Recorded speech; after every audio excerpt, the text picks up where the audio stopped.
Yo tout le monde, salut. Aujourd'hui, on va parler du travail que je fais depuis maintenant 3-4 ans. C'est tout ce qui est animation de convention.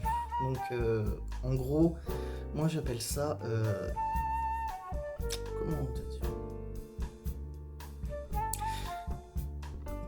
tout ce qui est animation de convention dans divers événements, tout ça.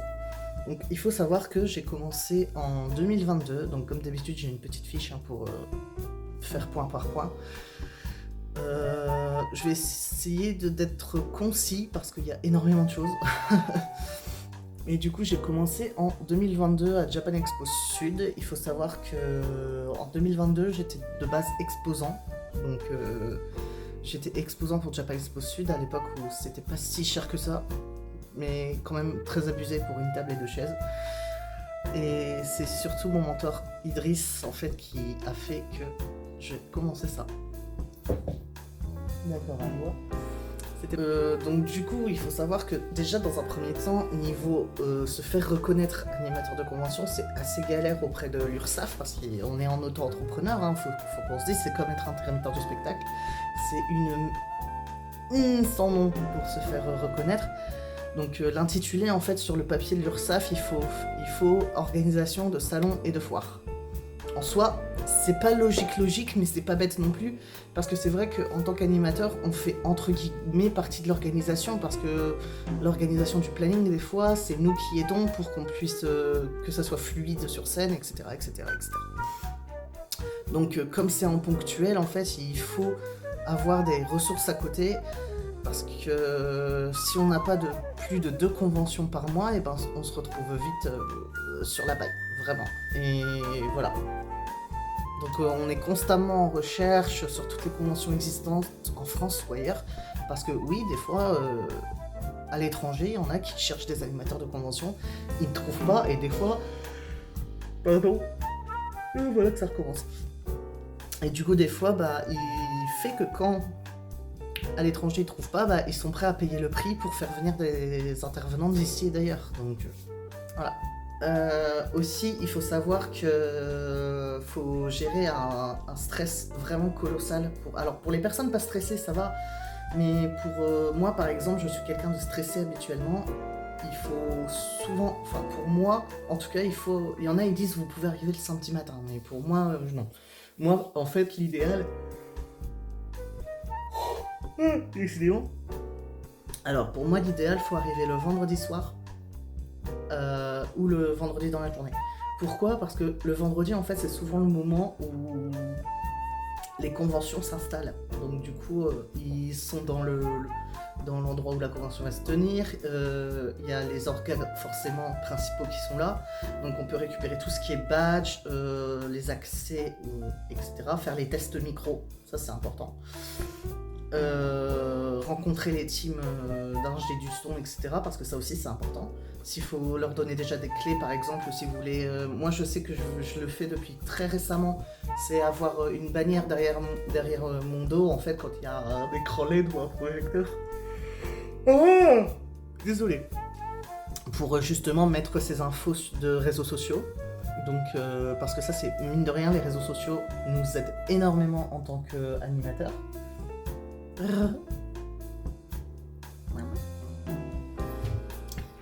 Oui.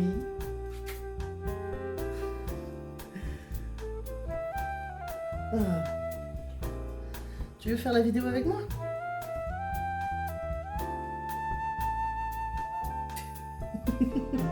Aïwa. Aïwa.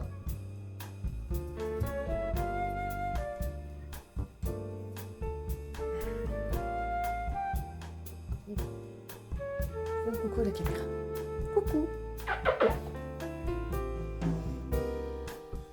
Alors,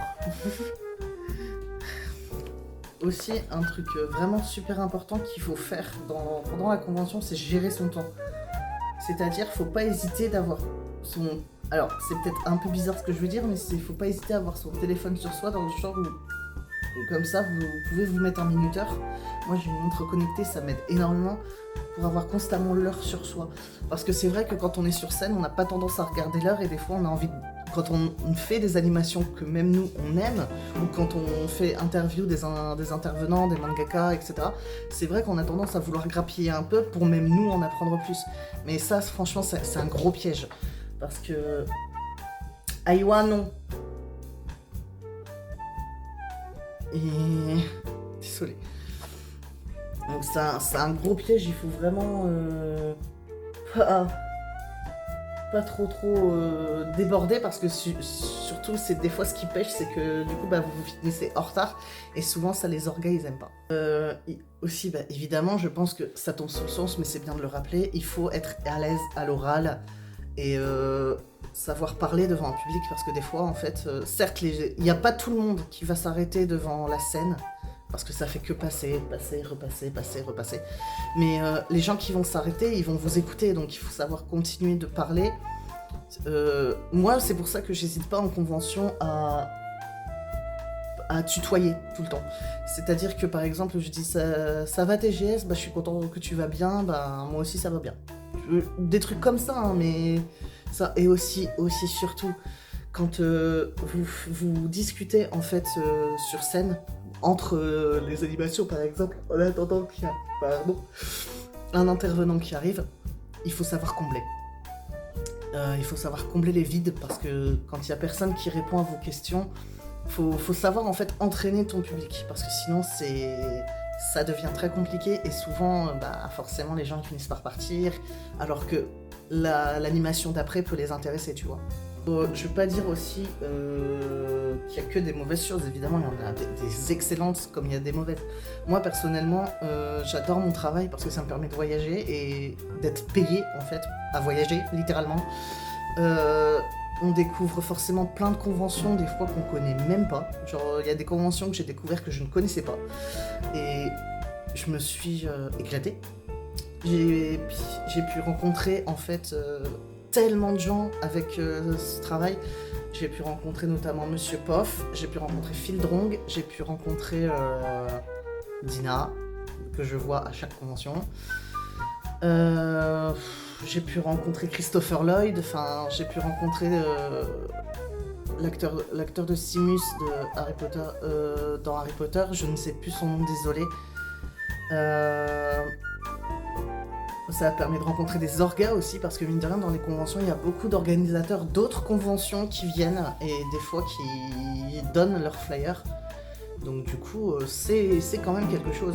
Et aussi, ça permet de faire valoir ce que tu sais faire sur scène et de t'ouvrir plein d'autres portes. Vraiment. Et bien sûr, moi, c'est un truc que j'adore faire quand j'ai le temps, en tout cas quand je sais que je vais faire que ça, c'est animer en étant en cosplay. C'est quelque chose que moi je fais parce que j'adore ça. Ou sinon, si je sais, imaginons, il y a une convention où je sais que je dois danser après, donc danser en cosplay, ça va peut-être pas rentrer dans mon thème de danse, donc je viens comme ça. C'est-à-dire, je viens comme ça, mais j'essaye quand même de rester dans le thème. C'est-à-dire que j'ai un peu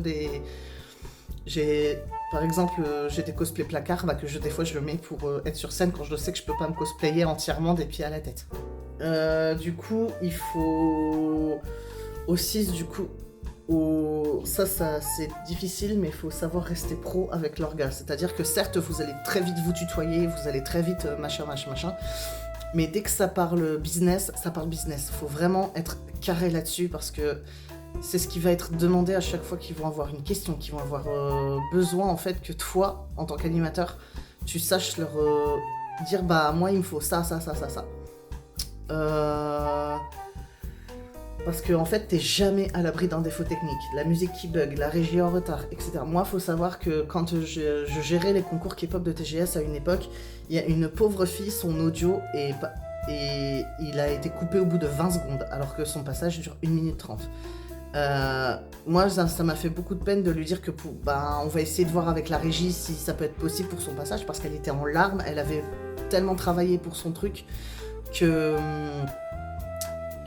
d'avoir fait que 20 secondes, c'était pas juste pour elle. Donc j'ai demandé à la régie, en attendant de faire passer les autres, de voir le problème, et au final elle a pu passer. Donc ça aussi c'est des choses qui arrivent de ouf. Et Mais après, en soi, avec la régie, ce qui est toujours important, c'est quand vous présentez des concours où il y a des bandes son et tout ça, faire le travail en amont, c'est-à-dire récupérer toutes les bandes son via des formulaires Google ou des WeTransfer pour les mettre sur une seule et unique clé avec nom, prénom, presta, etc. Parce que en fait, c'est comme ça que la régie va... Et après, faire une fiche avec l'ordre de passage pour la régie.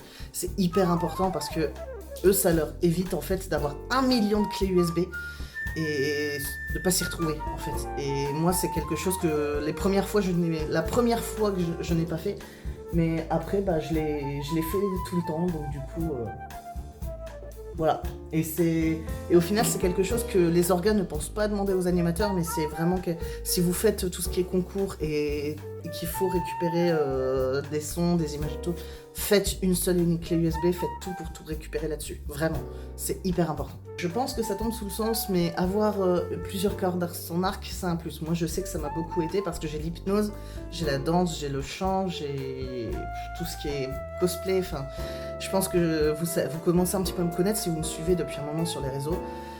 Il faut savoir aussi montrer sa motivation, du coup, forcément. Et c'est pour ça que moi, je ne passe pas par la case des mails originaux. C'est bonjour monsieur, madame, je m'appelle Tata, je souhaiterais venir animer. Nana.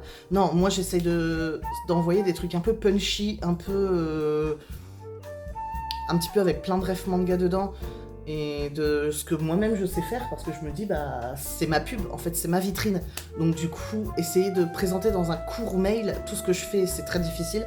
Mais c'est un exercice et des fois ça permet d'avoir des réponses. Peut-être pas forcément un oui, mais ça permet en fait d'avoir des réponses parce que les orgas, quand ils annoncent leur convention jusqu'au moment de la convention, ils en reçoivent des mails. Et je peux vous dire que des fois il y en a, ils passent. C'est un peu comme un entretien d'embauche en fait. Si tu mets pas un truc qui marque dans ton CV, bah t'auras jamais l'entretien. Là c'est un peu le même principe, sauf que il faut vraiment montrer que t'as envie en fait, que tu veux croquer, que tu veux y aller, que tu veux pouvoir donner envie aux orgas de te prendre toi plutôt qu'un autre. Il y a un truc aussi que que je dis beaucoup, c'est toujours jouer avec le public et interagir avec eux. Ça franchement, le public on dirait pas mais ils adorent. En fait parce que ça montre que t'es pas là juste pour faire ton travail animé et t'es là pour faire vivre le truc. Et du coup, un truc qu'on ne dit pas assez, c'est il faut avoir de l'eau tout le temps sur scène. Avoir une bouteille d'eau, moi j'ai ma gourde, mais avoir une bouteille d'eau, une gourde sur scène pour toi, parce que franchement, on dirait pas, mais dans un micro, on parle fort. Et ça, moi déjà j'ai la voix qui porte, donc des fois même sans micro, bah ça va tout seul. Mais très honnêtement, faut avoir de l'eau, parce que sinon au bout de... Allez, 2-3 heures à parler dans le micro, au bout d'un moment t'as plus de voix. Donc c'est pour ça il faut pas hésiter en plus à avoir à faire des micro-pauses des fois, dire avec humour attendez faut que je m'hydrate, moi je dis toujours ça et ça fait rire, ça fait sourire. Mais comme et puis comme ça bah au moins t'es sûr de pas mourir déshydraté, tu vois.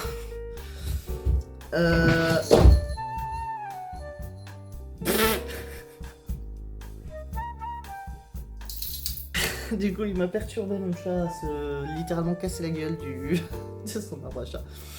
Ah oui, il faut pas hésiter aussi à prendre à...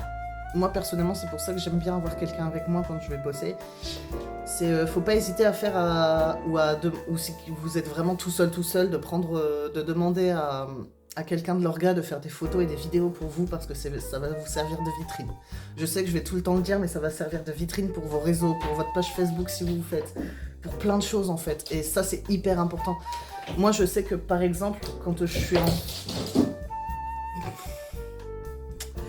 suis en solo, en fait, j'ai mon trépied avec moi parce que comme ça, des fois, sur certaines animations, je filme moi-même. Et c'est soit je vais me filmer ou soit des fois je fais des lives aussi parce que ça c'est apprécié aussi des fois parce que comme ça les gens ils peuvent réagir en direct, etc. Donc voilà. Un truc aussi, faut savoir calculer un devis, le prix exact par animation, le prix que vos animations valent avec aussi le tarif au kilomètre. Donc il faut se référer, donc c'est 0,4 40 centimes du kilomètre. Il faut le péage, et si c'est le trajet en train, il faut calculer le billet de train aller et retour.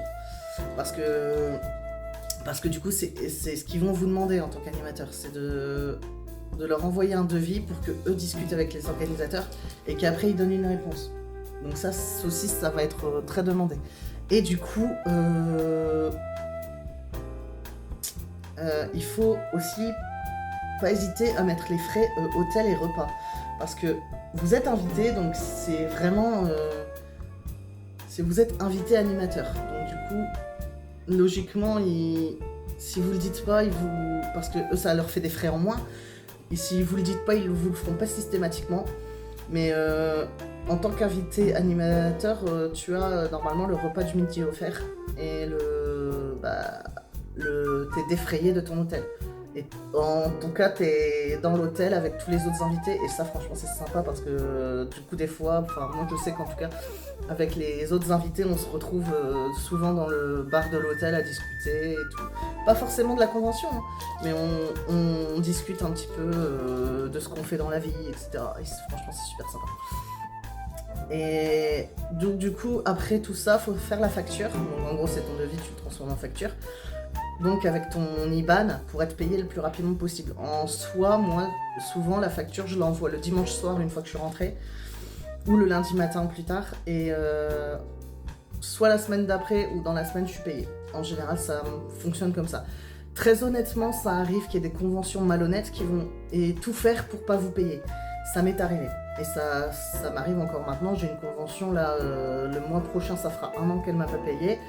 Et ben dans ce cas-là, faut pas hésiter à mettre des frais de retard, c'est-à-dire c'est 40 € plus 10% de la somme de départ. Et faut pas hésiter, parce que de toute façon, ça sera facturé, c'est à un moment donné, faut qu'ils payent. C'est à un moment donné, on travaille pas gratuit, la vie est chère, donc tout travail mérite salaire. Ça c'est vraiment, faut jamais se laisser faire là-dessus, jamais. Même si vous vous dites ouais, ça peut-être ternir mon image d'animateur, peut-être au niveau des yeux de cette convention-là, mais pas aux autres, parce que ça montre que tu sais ce que tu vaux, tu sais ce que ton travail vaut, donc tu te fais payer. C'est tout. Donc vraiment, il faut pas hésiter à avoir tout ça pour garder du respect pro, en fait. Il faut pas hésiter ensuite à demander des retours du public et du l'orga. Le public, tu demandes le retour en tac au tac, tu sais, des fois, en fait. Et il faut parfois penser à de quoi se changer, parce que c'est pas à l'abri que vous participez aussi aux animations, et que moi je sais qu'une fois j'ai participé à une animation, j'ai fini trempée, donc heureusement que j'avais un t-shirt de rechange. Il faut... Si on veut se balader dans la convention, il faut veiller, vraiment veiller à surveiller l'heure. Parce que... il faut que tu sois... En fait, il faut que, avant que tu dois retourner sur scène, quand tu sais que tu dois retourner sur scène, tu sois 10 minutes à l'avance. C'est primordial. Parce que comme ça, tu as le temps d'aller jusqu'à ta scène, de revoir l'ingé son, demander s'ils finissent bien dans tant de temps. Et toi, tu peux déjà commencer à revenir même sur scène pendant qu'il y a l'animation. Et participer à l'animation dans le genre en mode tu fais tout, et dire évidemment vous pouvez retrouver tout ça sur son stand, à tel stand niveau machin. Ça aussi souvent ils aiment bien, parce que des fois les personnes qui interviennent sont tellement à fond dans leur truc qu'ils pensent pas à dire aux gens de venir les rencontrer. Donc ça aussi ça permet. Et aussi faut négocier toujours le déplacement, ça aussi. Moi je sais que en général, le vendredi soir, quand je peux venir en voiture, je viens en voiture. Mais sinon, pour voyager entre la convention et l'hôtel, je demande à être pris en charge par les minivans de la convention. C'est plus sympa. Évidemment, faut pas hésiter à avoir des cartes de visite sur soi pendant la pub, parce que des fois, pendant les conventions, ça arrive qu'on vous demande des cartes de visite. Ah, et enfin, pour le dernier petit point, un truc que j'adore faire, il faut pas hésiter quand vous faites des petits jeux, des petits quiz, tout ça, à faire des petits cadeaux. Moi, par exemple, en proposant aux exposants de participer, c'est-à-dire par exemple le matin avant que la convention elle ouvre, souvent les exposants sont déjà là, forcément, parce qu'on leur dit d'être là en général entre 7h30 et 8h30, parce qu'en général les préventes à 9h elles sont là. Donc ne pas hésiter à leur demander leur carte de visite, parce que ça souvent ils aiment bien parce que ça leur fait de la pub. Et oui, genre moi une fois j'ai fait gagner quand même jusqu'à une pop, j'ai fait gagner un manga, enfin... Et à chaque fois j'hésitais pas de dire que ça vient de tel et tel stand, et de dire bah ils ont des prix intéressants, allez checker parce que c'est vraiment sympa. Écoutez, du coup bah je pense que j'ai abordé tous les points. S'il y a des points que je n'ai pas abordés et que vous souhaitiez un petit peu vous renseigner un petit peu plus, bah n'hésitez pas à m'envoyer un message sur mes réseaux, ou alors carrément m'envoyer peut-être un mail, ou juste commenter sous la vidéo, je vous répondrai avec plaisir. J'espère que cette vidéo vous a plu. Moi ça m'a beaucoup passionné de la faire parce que c'est mon métier depuis 3 ans, 4 ans. Et c'est vraiment un métier que j'adore. Certes, quand mes week-ends ne sont pas occupés, du coup bah je m'ennuie presque. Et quand j'ai un travail comme ça qui me passionne, moi je dis jamais que je vais travailler, je dis je vais découvrir et m'amuser. C'est toujours ça pour moi. C'est vraiment quelque chose qui me plaît de fou. Donc du coup j'espère que ça vous a plu, je vous embrasse.